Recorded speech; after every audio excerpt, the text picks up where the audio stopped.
know about what are the people, the educators who are involved in a training. So I'd like to begin going back to maybe kind of leaving school. So talk about Laura. What was Laura like at school?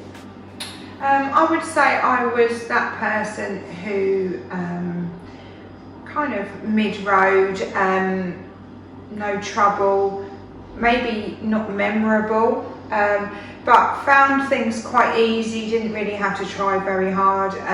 Looking back, potentially, if I have tried as much as I could have done, things might have been different, but would I want them any different? Definitely not. And it's But you were a twin, so how was that? Because you've got a brother called Tom. I have, yeah. How was that? What was that like at school? Well, because I've only got him, I don't know any different. Mm-hmm. So for me, it was normal. You know, it's normal to have a twin, no other brothers and sisters. Mm-hmm. Potentially easier that he's a boy and obviously I'm a girl. Mm-hmm. But we had quite separate lives at school, separate halves of the year, different classes. Mm-hmm. And I think my mum and dad did that on purpose in order that we became individuals. Mm-hmm. Very, very different in character, but potentially very similar now we're a lot older. So your mum was a teacher that then became a headmistress, is that right? Yeah, so she's been in the education system for a long, long time. She went to uni, where she met my dad, teacher training school, college, university. Your dad was a policeman? He was, yeah. He started as a PE teacher. Oh. And then became a police officer, did 30 years. And retired now? Retired, yeah. And then Tom, correct me if I'm wrong, went and followed your dad into Yeah, the so police? he joined the police at 18. Uh-huh. So when we left sixth form, he joined the police, and he's I suppose he's not really got that long left, really. Mm-hmm, mm-hmm. We kind of think of ourselves as still being young, but he's done 22 years. So your mum Mm-hmm. was the headmistress. Mm-hmm. Any pressure, success, academic pressure to succeed, stay on at school for the two of you? No, but I think no, definitely not. We were always, you know, as long as we were happy and as long as we were doing what we enjoyed, we never had it. You know, my mum and dad were amazing at us being individuals and being different and being able to achieve, but doing what made us happy. I went to university, Tom didn't, and yeah, I never felt any pressure Mm-hmm. to massively achieve, succeed, and you know, we had a great childhood, and it made us what we are. Mm-hmm. So then you did university, Yeah. came out of university, Tom was already a policeman, Yeah. and then you sort of followed your dad, and you kind Yeah. of, how did you go and join the police? What made you head that way? I think it's typical of you know, young people, however many years ago, how many years is it? I suppose 20 years ago. Crazy, but 20 years ago, that was my route. Went to uni, did something I enjoyed, never had any ideas of going to uni in order to get a career. I left uni with a degree in sociology, and it was the police were recruiting, and that's... So you had a good time at university, Yeah. you came out the other end, you got a degree, Yeah. and then you thought, Oh, it's time to get a job, time to enter the real world. And really, you know, my granddad was a policeman, my dad was a policeman, Tom was a policeman, and it wasn't a natural progression, of course, because it doesn't ever work out like that, but it was what I knew, and we grew up with the stories of excitement and the real team ethos of it, and it is what we know, and maybe I fell into it. so you worked East London, Yeah. So mainly on response, which was if someone rings 999, you get me. Brilliant. So fast forward a little bit, the time when I first met you, we're going to be doing a podcast on Jenny at some point, and the two of you were actually in a class together. You never met each other, who both of you are educators at A-Training. So when you joined A-Training, let's go back a little bit to why aesthetics? Why did you go? You're on the beat, you're doing the police, you're 999 to I'm going to inject.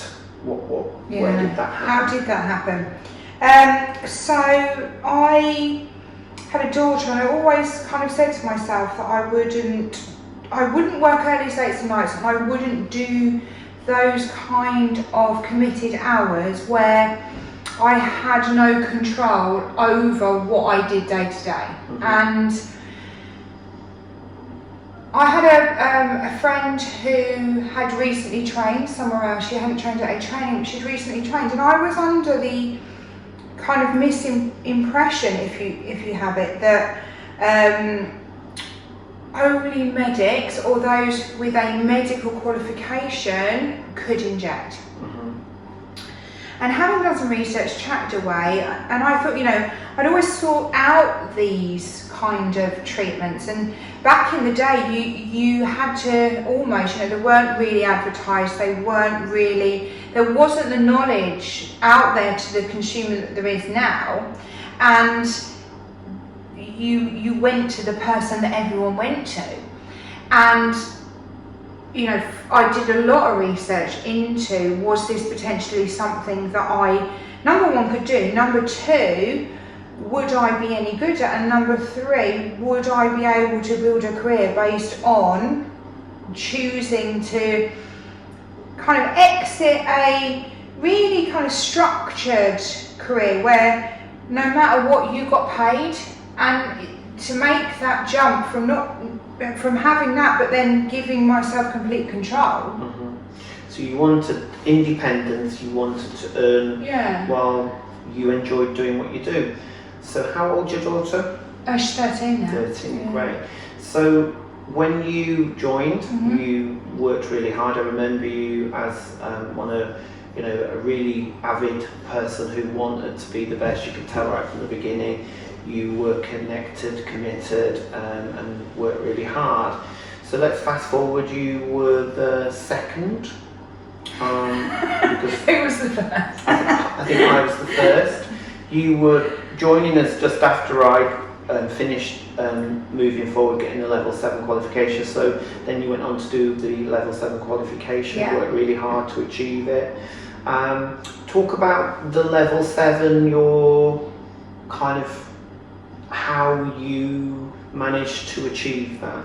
I think for me, I've always been that really lucky person that is able to take on written information and retain it, and I am very fortunate to be that kind of person. But I think for me, I thought potentially it would be easier than I actually found it. And I've been to uni. It'd been still a long time since I've been out of education, but it was kind of part of our upbringing. This is we had discussions and there was papers, but for me, COVID was the time where I was able to dedicate enough of my concentration to be able to achieve. And I did level 5 assignments, the short answer questions, which then led on to the level 7 assignments and short answer questions. But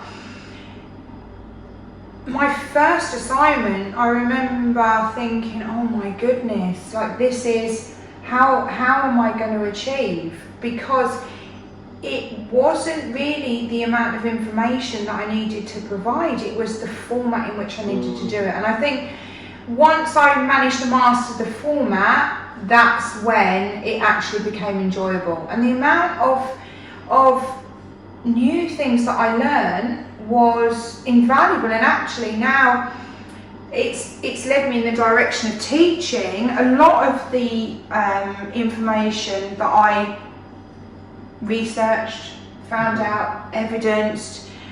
I still use that in my day-to-day, and that's as well, you know, I think that's the distinction between why do I need this level 7, and I'm not talking government or regulation wise, but actually as a practitioner, how does the written work and the evidence gathering and research, that actually for me made a massive difference to my day-to-day understanding of the treatments that I deliver. I agree. And I think that's really, you know, for new learners coming in that you're not just completing assignments, you're really empowering yourself to educate your clients, to increase your own confidence as a practitioner, because of the amount that you can then transfer from your research and evidence into your day-to-day. I remember, obviously, many years ago I trained, and when I did it, I was surprised just how many gaps there were in my theory, and it helped me also in my practical, my approach, my consultations, everything, and how I worked changed. It flipped it. So I'm a much stronger injector, I'm more educated, more thoughtful, and my practice and my clients have definitely benefited. So I think it's a 360. I think everything about it changes. So like you, I'm the sort of character that wants to do it right, and even if regulation won't change, but it will, as we all know. Having waited all this time and it being talked about for such a long time, I would have wanted that full qualification. Oh, for me there was no other. There was, well, considering when me and you did it, it was, you know, it was relatively new, it was in its infancy, it was the, you know, and the question was often of, why are you doing it? Well, actually, because I will always want the best. I will always want to achieve that higher knowledge, and whether we know regulation is there, we know it's on its way, but it may, you know, that's what we've got to kind of empower people to believe, is you're not just getting a piece of paper, you're getting so much more than that we really will benefit day-to-day. It benefits my day-to-day injecting, it benefits my education that I can give other people, and that's amazing. I think the confusion that people think is, even if they've actually completed injectables, it's like recognised prior learning, RPL, it's like, oh, well, I've got my injectables, I did my training, I've got my certificates. It's kind of like, I'm going to complete this, it's a ticking list, like a shopping list. I need it, it's going to kind of foolproof me, future-proof my career. But actually it doesn't, it weaves right the way through what you already know, and makes it much stronger, more robust, better standards, and you will definitely become a better injector. Oh, 1,000,000%. And I think what's really clever, being the wrong word, but structured, in each element of it will give you the whole. You know, each assignment is really tailored to cover things that really come up every day. So you now help people with assignments, you're part of the level 7, you're an educator, you're part of one of the 27 team that we've got here that support the learners. So talk to me about a normal everyday day. You've got a daughter, you've just moved, so how did you go from having your own clinic in Hailsham, Brighton, to you now are based in Peterborough, just outside Grantham? What happened? How did that flip? So COVID brought with it a change in kind of the education that was going on at A training. Obviously face-to-face training wasn't going to be able to happen, so Zoom came about with regards to the education that's been delivered. And as part of that, I kind of started doing a little bit of sitting in and working on my education qualifications, and really enjoyed it. And I always remember saying to my mum, who was a head teacher, I don't know how you do it, Mum, oh my goodness, I could never teach, oh my goodness. But actually, it fired something inside me that maybe it was having achieved the level 7. Maybe it was just a change in how. Maybe COVID for me brought with it a reflection that actually I wanted to be able to really show other people how important it was, but also I found that I had a way of being able to explain, having been through the process myself. And then when we were allowed to reopen after COVID, started doing a few bespoke training courses here at A-Training, and really flew, and it became my kind of happy place, the place where I felt completely where I knew I wanted to be. And I think I'm a true believer in when you find that, you can never let that go, and you've got to embrace it. So during that time, well, you know, me and you worked together throughout that, and I was backwards and forwards. You committed a good 18 months. Oh, it was over a long period of time, wasn't it? Yeah. But actually, it was never a burden. You know, oh goodness, it wasn't. It was an exciting, real personal journey, but a real growth for us both, I think. Definitely. So you're about to get married. Your marriage is coming up. 7 days so to go. This year you have moved. Yeah. Your daughter Poppy has changed schools. Yeah. And We've sold the house down south. Yeah. We bought a house up here. We have. Yeah, we've.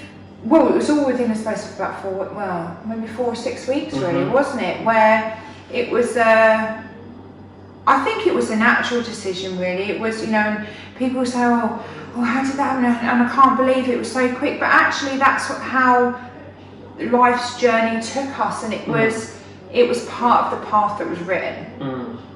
It definitely felt natural. I remember being in the car, you sat in the passenger seat, and you said, oh, I love my place I've created in Hailshire. It's a great space. I love my clients. But I just feel so excited to be surrounded by a team. I feel so brilliant. I just feel happy in Grantham. And I said, yeah, it would be great if you could have, you know, moved here. And you said, well, why can't I? And then literally, you know, within months, you were moved. Yeah, and I think, as you know, and that's exactly really how it happened. But it wasn't a case of there was anything wrong in my existing life. It wasn't, you know, it wasn't a searching for. If anything, you had a really solid, great, amazing. I remember coming to your clinic, 3-4 years ago. You did everything absolutely polished, 100%. Detail was fantastic, right down to the toilet seat, which is a funny one. I remember the amount of time it took you to get the right toilet seat. I mean, who has a circular toilet? Absolutely. So just your character and the way you do things, you're never going to do it, you know, second best. It's always got to be right, done correctly. But at the same time, you weren't sort of lacking in anything, but I think you trusted, and I could see it was right for you. And obviously from a training's point of view, the development, the expansion, it was almost like COVID arrived for me, and it literally, the bus stopped. We were doing great as a company, and then all of a sudden every single person lined up, and people became available, people were changing their lives, good people, great standards, high people who got all the right skill set joined us, and everything's just come together. It's really, really good. So as the team expanded, I needed help. You know, you're a co-owner now of A-Training, which I think is amazing. You know, your commitment, you've invested, it's your time, your energy, your passion. And for me, not that I'm getting old, but soon to be 54, I think it's nice to have young blood, it's nice to have young energy. And I think one thing for me was to have someone who complements what I do, but is a great match, but very different. Yeah, I think it you know, you could search for that relationship throughout your life and never find it in that, we are, well, people may say we're a little similar, but in our general normal, we're completely polar opposites, but when joined together, we're those jigsaw puzzles that fit. I've always been mentored all my life to surround yourself with people who are better than who I am. And I believe that I'm good, I believe I'm a great injector, I'm a passionate teacher, but I now feel I've got a real 360 team of individuals that identify and are great at what they do, and they're very different, and they all are better than me in all different parts which they excel. And I think that's what complements a great team. And maybe from your policing, I can see that how you just fit in, and a team is very important to you. Yeah, really important. And there's, you know, I had my clinic. It was beautiful. But, you know, me and you had many conversations late at night over how my desire to be part of a team. I have to be surrounded by like-minded people who work as hard as me, and who collectively we can deliver every single part. And I couldn't achieve that working in my clinic without that big team. And that was, you know, for me, that was a personal acceptance that actually that wasn't a reflection on me as an injector or how I felt about building my business. It was just a lane that I went down, but it wasn't a bad one. It made me the injector I am, and it made me the hard worker I am I today. think that independent part of you needed to achieve it for you. Oh, I had personally. to do it. Yeah. It was an inner kind of calling, but I think that in itself now can align you to any person who joins us who is going to be an independent, who is a lone worker, who is going to work in their own clinic. You can say, look, I did this, I did that, this is what I bring to it, this is what I do, this is how I achieved it, this is the things I put in place. I know we've changed all our personal treatment plans thanks to you. You brought that, what you developed at your own clinic. And I think as the industry is changing, you've got to adapt, you've got to change, you've got to bring new things in. So what would you say is your plan for 2023? What do you think's exciting you about what's coming up in the new year? I think the growth of A Training, in terms of we've got an amazing team here at A Training, and I think it's all about for us working smarter. We're looking at the growth of being able to deliver even more day-to-day training. I think as well for me, working on balancing my time. And I know, me and you have had conversations about this. I love everything about what I do. I'm just very conscious of being able to kind of spread myself between family and work. It's always going to be a juggle. Yeah, and I think it's... And probably the same for everybody watching this. Yeah. I think people who are successful at business, I've read so many books, thousands and thousands of books. Oh, work smarter, not harder. Plan your diary, do meditation. I'm a great believer in meditation. All of the aspects of everything. However, you still have to put in the hours. Yeah. Well, you do. You still have to be part of that brand. You still have to give blood, sweat and tears, and I'm sorry, but it doesn't just drop out of the sky. And I think what it's about is it's accepting that actually sometimes you can't deliver in all aspects all the time. You cannot be at that particular meeting at the school during that. We all are working in every part of our life to balance, and it's about being kind to yourself. And I know everyone says, be kind to yourself, but actually it is, and it's about saying, do you know what? I'm doing the best I can right now. And I sometimes think, I'm one of 6 children. My parents were very much about, work hard, and maybe some people might say, the work-life balance, you need to step back. But I kind of think there is no wrong or right way of doing things, and I think you've just got to pick out the best bits, have good people around you that you can go to for advice, and who you can trust, be authentic with. And I think, for me, what I see for you in 2023, you're how old? 40. So, I think you're going to come into your prime. And I think I can see, all the skill set that you've got. You've kind of created, my famous line, you created this lane, but you've not really stepped into it. And I think the exciting thing for you next year is, putting your spin, your colour, your shape on what it is that you identify as an injector. Because over a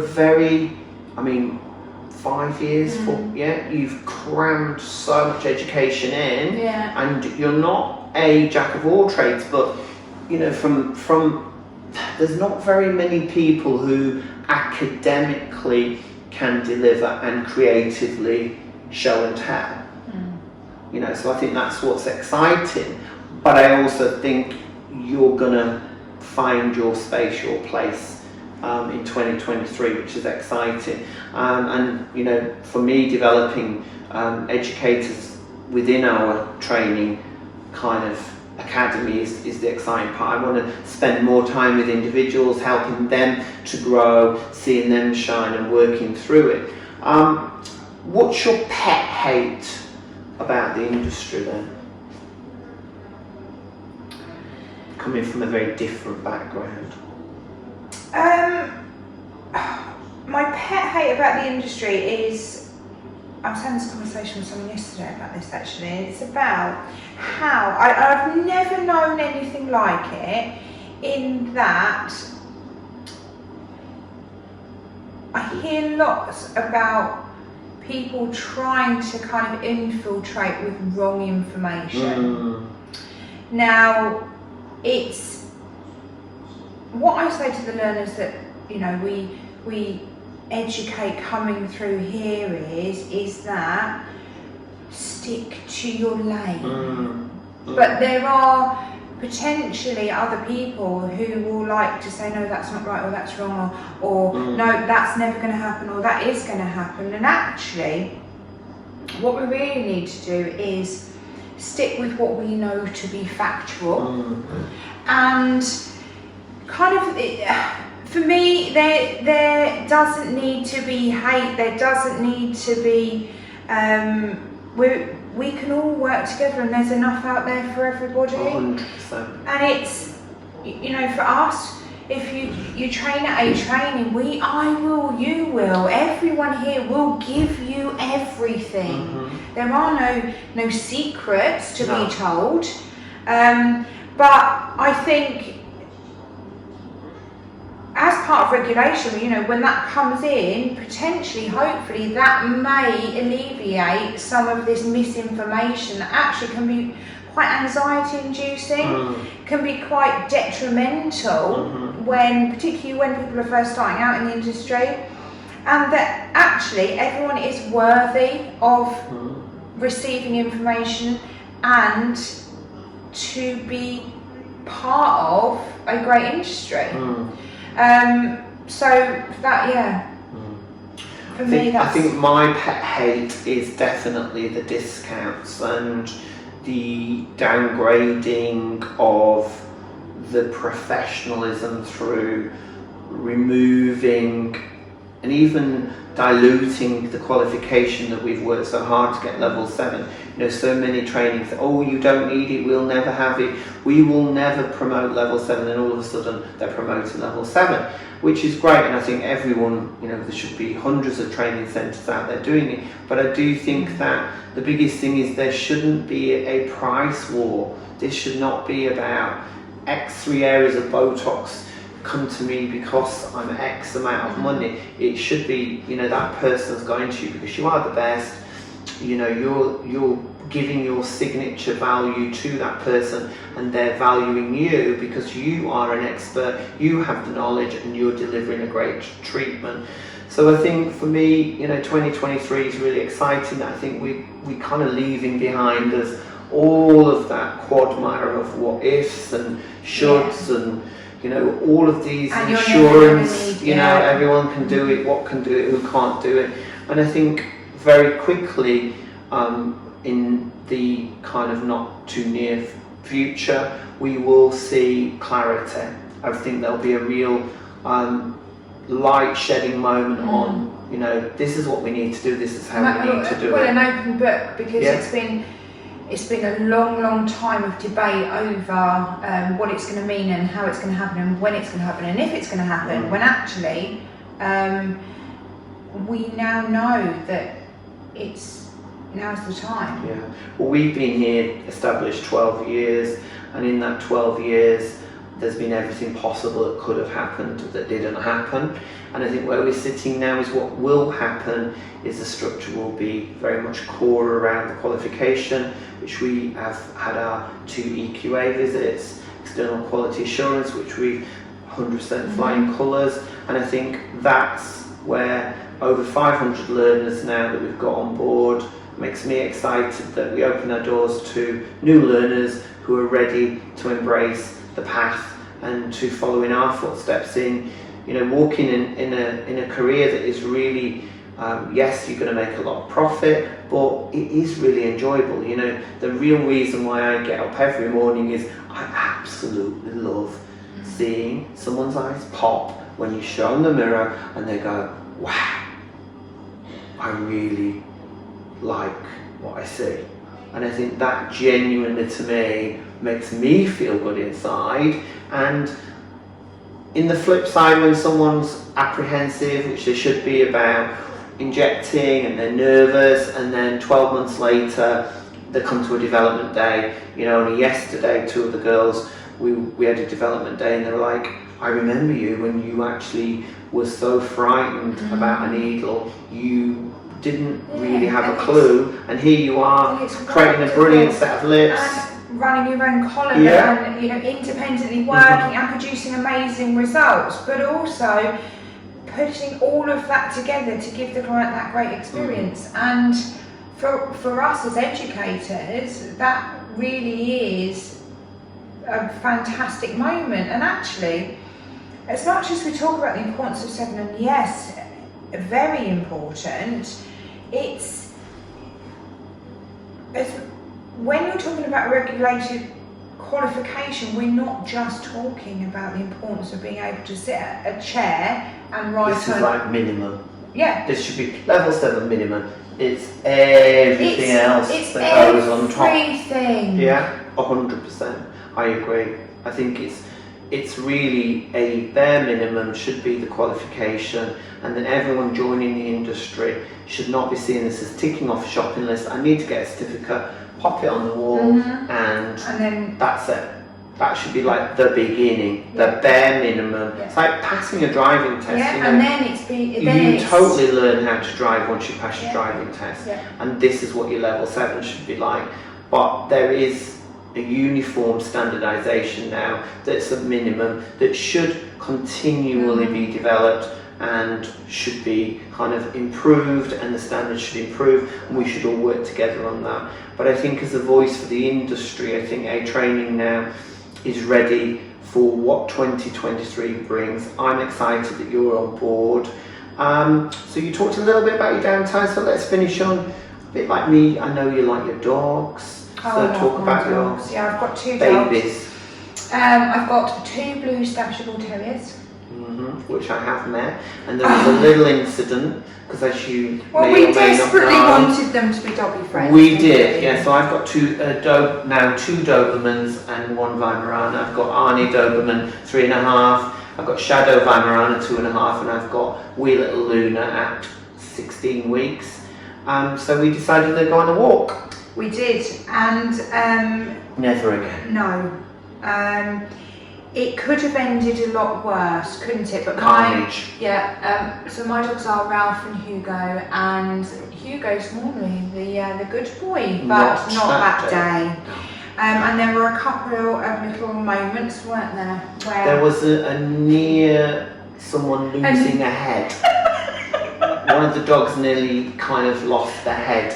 So thankfully, no one was hurt. No one was They hurt. did recover to tell another day. But they spoilt it for themselves, really, didn't? Well, mine did, because they can't have any other doggy friends. It was good that it wasn't mine that were the naughty ones, I have got to say. My Doberman, because I did think Arnie would have been the one that would have kind of shown his dominance, yeah. I thought he would have kind of took it out of the cage, but no. So yeah, I think it's great to go home, have them wagging their tail, feeling good, well, we switching off from what those we're of doing. us who are doggy lovers. Absolutely. You walk in and that's unconditional. Totally. So until next time, thanks for sharing your path, your journey. What I like about it is that, you know, you've almost done full circle. You did your kind of university, your mum being a teacher, and now here you are, a great educator, great teacher, and helping us police the future with high standards, and, you know, helping support us all for the future. And I'm excited to be next week at your wedding. So we forgot about the wedding. We forgot about the wedding, well, but we definitely did forget about the wedding. Well, we didn't, did we? But yeah, next week. Remind me what our role is again. The man of honour. That's it. What that means is a male bridesmaid. A male bridesmaid. I've always. Without a dress. Does that mean always the bridesmaid, never the bride? Or something like that? Always the bridesmaid, never. Always the man of honour, never the groom. Yeah. Sort of my story, really. Anyway, on that note, and thank you very much.